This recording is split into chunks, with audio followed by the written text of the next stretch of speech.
Shalom. First and foremost, I'm going to give all praises, glory, and honor to Yahweh, Ba'Shem, Yahweh Shai, Ba'Shem Rakakwadash. Yahweh being the true powerful name of the Heavenly Father, which means He is. Yahweh Shai being the true name of His only begotten Son, which means He saves. The one who people in this world ignorantly call Jesus Christ, Ba'Shem in the name, Rakakwadash, Holy Spirit.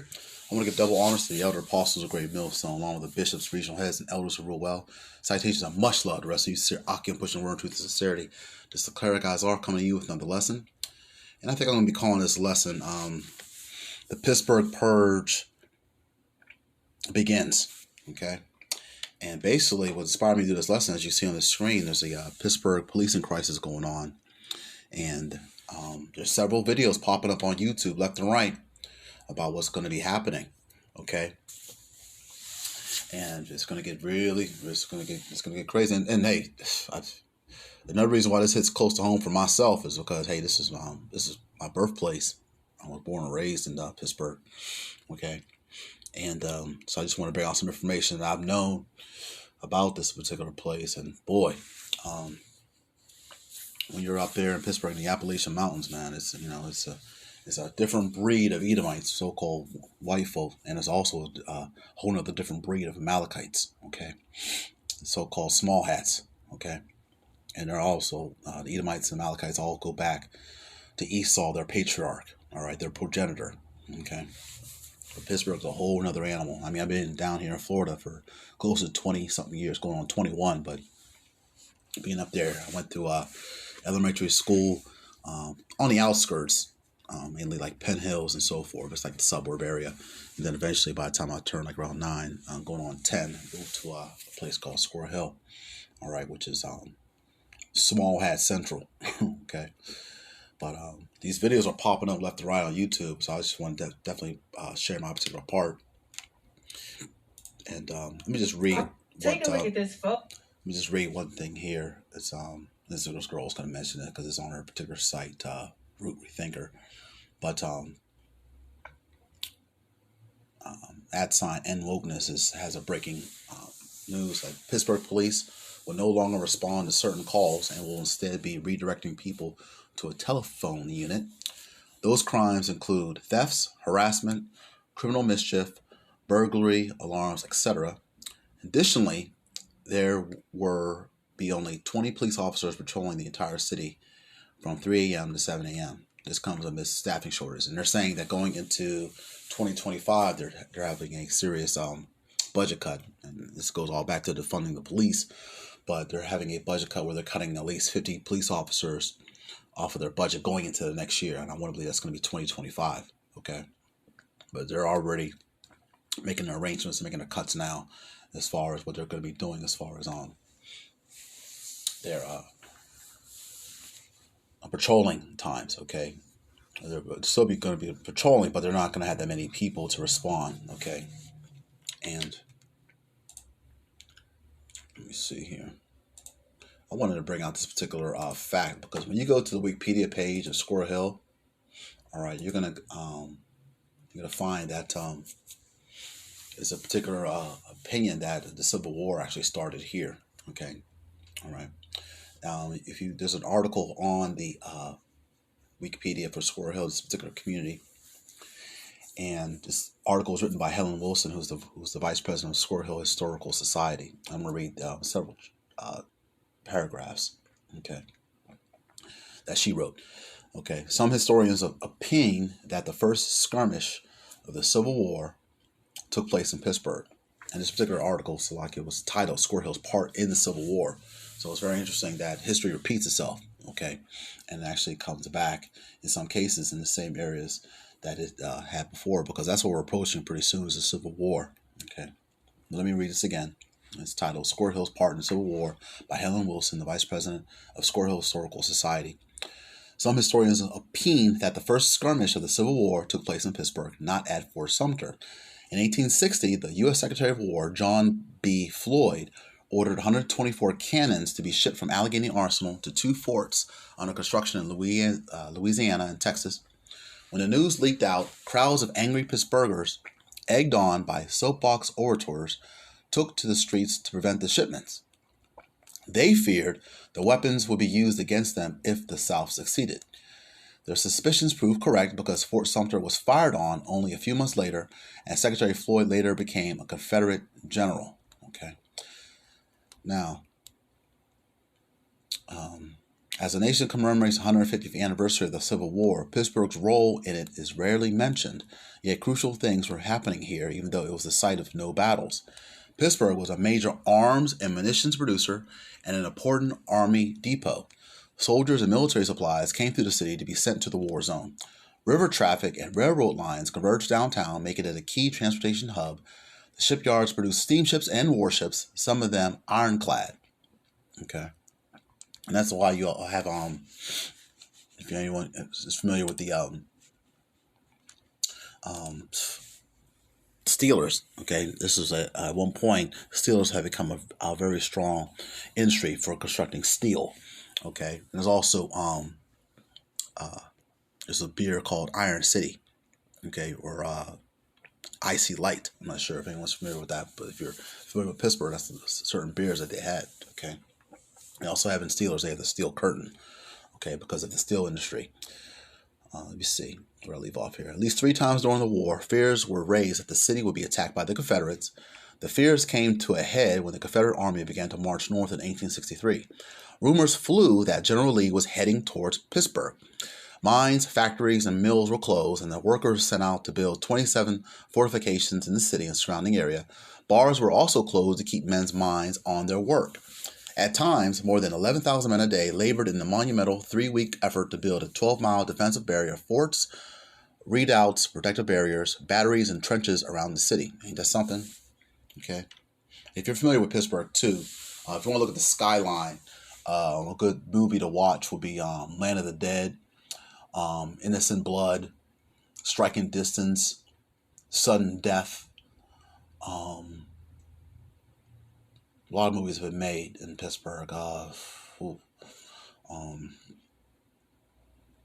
can't think of that many, but there's a whole bunch, okay, that I can think of off the top of my hand.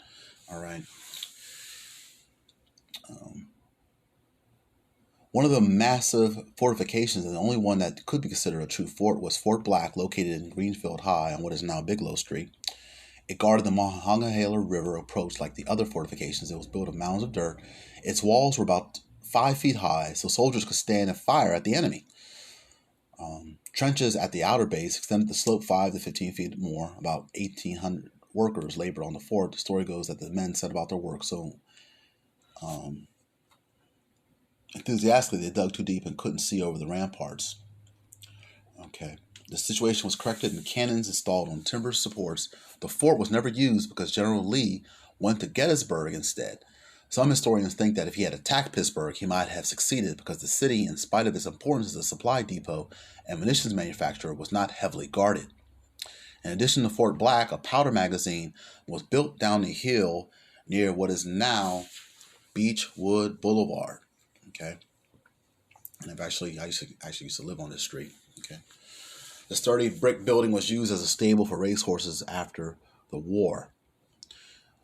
Although nothing remains of Fort Black and the powder magazine, other remnants of the Civil War remain in the Squirrel Hill area. One is Mary S. Brown Memorial Ames United Methodist Church on 3424 Beechwood Boulevard. The church is named for Mary S. Brown, the wife of William H. Brown, who owned coal mines on Squirrel Hill and a lot of other places and had a huge fleet of steamboats with which to ship the coal. William Brown was not in the military during the Civil War, but he ferried coal and other supplies to Union troops. One time he was captured by Union forces who thought he was a Confederate spy. He might have been executed, except for the timely arrival of a dispatch from General Buell. Now, this is some history for you, just as far as the Civil War is concerned, but it definitely had played a part. Okay, and I'm just looking at several things in this particular article. Let me see if it brings out anything about the Civil War here. Just doing a quick search. Yeah, there's also a place. It's funny because I've been in the cemetery numerous times. I've never seen this particular area. But most of the Civil War veterans in Homewood lie in the GAR section, G-A-R section, a shadow hollow with borders marked by black cannons half buried in the ground. The uneven rows of military-issued tombstones, weathered and leaning, are in a somber and moving sight. Okay. So there's an area in this particular cemetery that houses Civil War veterans. Okay.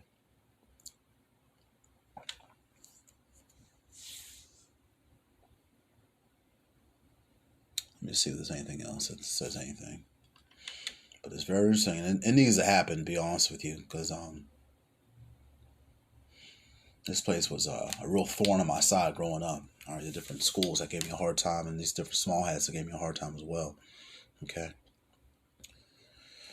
But yeah, the Pittsburgh Purge begins, and I couldn't imagine it's such a big city, and one of some of the brothers that are bringing out lessons here, and they're not in the truth or anything, but there's numerous videos coming out about this on YouTube. And this is a pretty big city. It has over 300 residents, and it had over 300,000 residents prior to me leaving there over 21 years ago. So there's no telling how many residents are in there now. Okay, it's quite interesting. Okay, let me see if I can play a video here for you.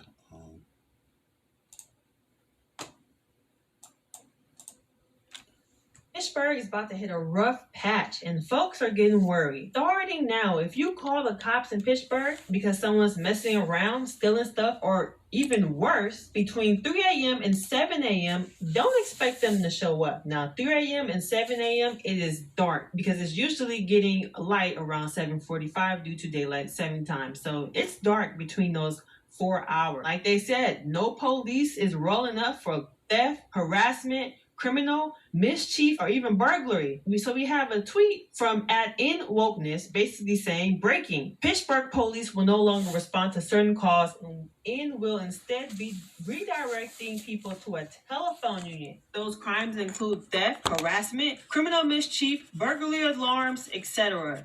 Additionally, there will only be 20 police officers patrolling the entire city from 3 a.m. to 7 a.m. This comes amidst staffing shortages. This tweet has 2.6 million views. 2.6 million views has seen it and heard it as well. Now we have more on what's actually going on behind the police department. So the police stations will be Let me put this other things from CBS Pittsburgh. This what I just finished playing was from Root Rethinker. Okay, it's already got 24,000 views and it just was released 7 days ago. Okay, let me see what CBS Pittsburgh has to say. Just lock it. It's a commercial. To it. Every industry wants this new phone holder. Just lock another commercial. Starting Monday, the department will not respond to calls that are not in progress unless officers will be on the night watch. Good evening, and thank you for making us a part of your Saturday. I'm Alexandra Todd, filling in for Erica. Tonight, we're talking to people about the new changes Pittsburgh police are implementing. KDK's Mamie Baugh reports. Mixed reaction from residents here. Some welcome the changes and believe they will be good for the city. Others believe more patrols should be out at night. The whole city of Pittsburgh is at risk. Rich Chupka, the owner of this business on the south side, isn't too happy about the new changes being implemented by Pittsburgh police in just a few days. It's terrible that they are decreasing the police force. 27 officers will patrol the city overnight, not accounting for any call-offs. Also, the department will not respond to any calls that are not in progress. They will go to an enhanced telephone reporting unit or online reporting. I think that a lot of the calls that come in can be handled through the telephones as they're proposing it. But I just have concerns that there just aren't enough police officers. According to Pittsburgh City leadership, the modifications are based on data. Pittsburgh Police Chief Larry Scarrato said in a news conference Friday, he understands all won't welcome the changes, but it's for the betterment of everyone. I'm confident in the decisions that we make, that it impacts this bureau and the city in a much better way than we have in the past. Others we spoke with welcome the restructuring and are most pleased about Pittsburgh Police Cares, a new initiative that plans to build police and community relations. Yeah, I like that. Get involved. I'm glad that they're, doing something different. Also part of the changes for 10-hour days work week for officers. Reporting from downtown Pittsburgh, Mamie Baugh. All right, I just wanted to share that. Boy. All right, just being a resident of Pittsburgh, I had to go ahead and throw that on my channel, okay? Sound the alarm, okay? This may be coming to a city near you, okay? But it's very interesting how this is coming out in this particular city.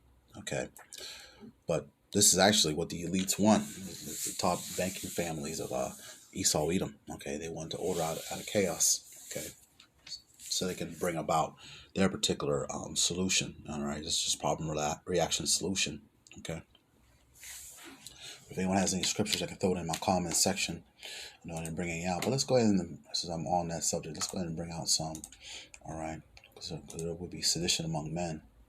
All right, and we're actually approaching that particular time. Okay.